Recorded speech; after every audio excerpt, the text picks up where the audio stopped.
Eu acho que tem algo de muito bonito e talvez intrigante na forma que a gente usa uma metáfora. Uma metáfora surge de uma necessidade ou de uma carência de expressão normal da língua. E é especialmente interessante usar elas e outras figuras de linguagem porque elas são capazes de chegar em lugares que a gente não chegaria usando a língua de uma forma mais pura. Então, o valor da metáfora é medido pelo quanto ela é capaz de transformar uma ideia e também de fazer conexões com outras ideias através daquele mesmo conceito. Isso é muito importante porque o uso de uma ou várias metáforas só para a função de um andamento em uma necessidade real vai ter o efeito oposto. É uma forma de negligenciar o potencial enriquecedor de uma metáfora tem. E sendo essa função da metáfora de aproximar duas pessoas, dois conceitos diferentes, eu acho que a importância dela reside muito nesse percurso.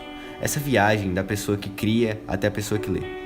Na cultura de forma geral, a gente pode ver como uma viagem às vezes interrelacionada à experiência quase mística, um tipo de descobrimento e clareza. Uma viagem é sempre um texto para um momento de autoconhecimento e realização pessoal. Esse caminho pode incluir uma série de riscos e provações, mas ultrapassar esses riscos faz parte da viagem.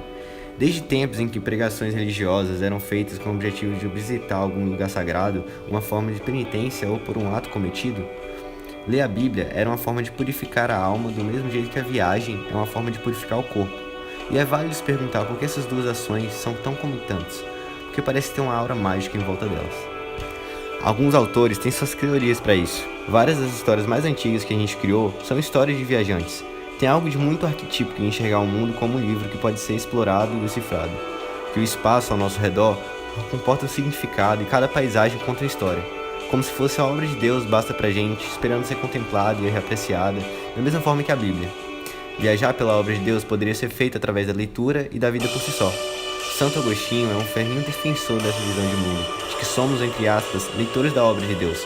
Inclusive, coloca uma hora negativa bem forte sobre a poesia remota de criar por si mesmo. No livro de Confissões, expressa algumas ilusões das palavras dos poetas que poderiam nos afastar do real significado da palavra de Deus. Como a voz da serpente, a erva do jardim do Éden, dizendo, e sereis como os deuses, ativos na criação e não apenas leitores. Mas eu sempre achei essa uma visão meio errada do ato de ler.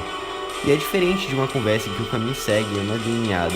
Enquanto que ouviram a palavra passiva, ler é ativo. A gente controla a velocidade, a gente se desloca até mesmo fisicamente pelo livro.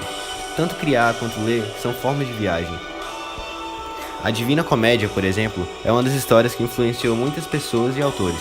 O livro se trata de um poema de Dante Alighieri que narra uma jornada espiritual pelo inferno, o paraíso e o purgatório. Desde então, muitos artistas tentam representar a Divina Comédia das mais diversas formas. Eu digo desde pinturas de todas as épocas até jogos de videogame. E quando a gente consome um tipo de mídia dessas, eu não estou falando sobre Divina Comédia, mas de qualquer história, a gente reproduz de qualquer forma o papel de Dante como viajante. O ato essencial de uma viagem, na visão do autor de Michel de Montaigne. Surge de grandes expectativas, propósitos. A viagem podia ir para qualquer lugar e cada dia, a verdade, é a sua própria meta. A viagem, assim como a leitura, é um exercício de autorreflexão. Alguém sintetizou bem essa relação foi o poeta Robert Stevenson, que diz que não é viagem para ir onde quer que seja, mas simplesmente para ir. A grande questão é o movimento.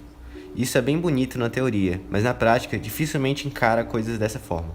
Talvez muito pela mudança no meio que a gente consome histórias e informações. É tudo bastante imediato, qualquer informação ao alcance de um toque. Como se o deslocamento, a viagem, fosse mais parte do processo.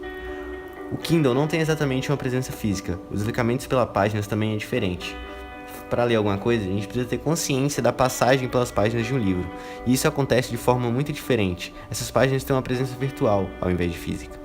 É bem relevante frisar a palavra diferente, porque é como se eu estivesse criando robotizar a leitura física, ou aplicar um juízo de forma. São formas diferentes de se viajar. Nas duas formas, a leitura continua sendo uma ferramenta incompleta para se compreender as coisas. Assim como a metáfora se aproxima muito da compreensão de uma ideia, mas ainda não pode comunicar perfeitamente.